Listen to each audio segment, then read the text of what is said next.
আজ একটা জীবনের অভিজ্ঞতা তোমাদের কাছে শেয়ার করি। সেটা হচ্ছে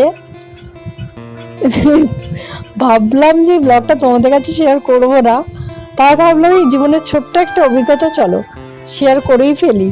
সেটা হচ্ছে আমি তাড়াতাড়ি করে আজকে খেয়ে নিচ্ছি, বাবা আজকে তাড়াতাড়ি করে ডিউটি থেকে এসে গেছে কি না। মজার বিষয় হচ্ছে আজকে একটু স্কুটি চালানোর প্র্যাকটিস করব, অনেক দিন হয়ে গেছে না আমার স্কুটি প্র্যাকটিস করা হয়নি। টুকটাক বেরোলে একটুখানি ভালো লাগে, আর আমি যে কোনো জিনিস শিখতে খুব ভালোবাসি জানো তো। তো আজকে ইচ্ছা হলো একটু স্কুটি চালাবো, আর এটা হচ্ছে ইলেকট্রিক স্কুটি। তো বাবা আজকে একটুখানি আমাকে গাইড করবে, কারণ অন্য সময় বাবার কাজ থাকে দেখে বাবা আমাকে গাইড করতে পারে না, কারণ আমি ব্রেক ফ্রেক খুব জোরে টিপে দিই, যার জন্য আমি দাঁড় করিয়ে দিই হট করে। একদিন তো এভাবে লাইট পোস্টে গিয়ে ধাক্কা মেরেছিলাম ভয়ে, সেখান থেকে বাবা আমার হাতে আর স্কুটি দেয় না।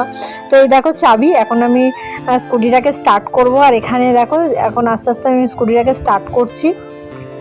একটু ভয়ও লাগছে, এখন হচ্ছে তোমার পার্কিংয়ে আছে, পার্কিংটাকে বাঁ হাতে ব্রেকটা চেপে আমি পার্কিংটাকে সরিয়ে দেবো, দিয়ে নর্মাল মোডে আনবো। দেখো এখনও জিরোতে আছে। এবার আমি যত দূর যাব যত স্পিড বাড়াবো। আর এখানে ওয়েদারটা দেখো মেঘলা হয়ে আছে পুরো, এখন বাজে হচ্ছে 4:30, ঠিক আছে। আর এই রাস্তাটা দিয়ে আমি এখন স্কুটি চালানোর প্র্যাকটিস করবো, কারণ মেন রোডে যাবো না, মেন রোডে তো প্রচুর গাড়ি ঘোড়া চলে। তো দেখো তোমরা আমার আজকে স্কুটি চালানোর অভিজ্ঞতাটা, আর আমার বেশ মজাও লাগছে আর একটু সাহসও পাচ্ছি, কারণ বাবা আছে সাথে, একা একা খুবই ভয় পায় স্কুটি চালাতে। দেখো এদিক ওদিক চলে যাচ্ছি। তো এই হচ্ছে আমার আজকের ব্লগ বন্ধুরা। আর নেক্সট দিন যখন একটুখানি স্কুটি নিয়ে বেরোবো তখন আবার তোমাদের কাছে শেয়ার করব। আর এখানে দেখো একটা বাড়ি হচ্ছে এদিকে, আর এখানে আর স্পেস নেই দেখে আমি গাড়ি থেকে নেমেই আমি গাড়িটাকে ঘুরিয়ে নিলাম, ঠিক আছে। নিয়ে আবার যাব আমাদের দরজার কাছে, গিয়ে ওখানে আবার স্কুটিটাকে রেখে দেবো, ঠিক আছে। তো এই হচ্ছে আমার আজকের ব্লগ, আশা করি তোমাদের ভালো লাগবে। আর নতুন স্কুটি চালানোর অভিজ্ঞতাটা শেয়ার করলাম, কেমন লেগেছে তোমরা জানিও অবশ্যই কমেন্টসে। আর ভালো লাগলে লাইক কমেন্ট আর সাবস্ক্রাইব করে রেখো। চলো টাটা, আবার নেক্সট ব্লগে আবার দেখা হবে।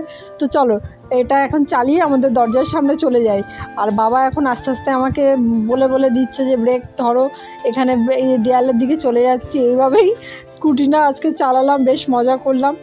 তার মধ্যে হচ্ছে একটা কাণ্ড হয়েছে কি, স্কুটিটা তো পার্কিং করে দিলাম এখানে, আজকে আমাদের গাছে দেখি একটা বিড়াল উঠে বসে আছে কি না, জবা ফুল। আমি হট করে দেখি যে গাছটা নড়ছে, কীভাবে ওপর দিকে তাকিয়ে দেখি আমি শুনেছি বাদর গাছে ওঠে, কিন্তু বিড়াল যে গাছে ওঠে সেটা কিন্তু সত্যি আমার জানা ছিল না। তো দেখ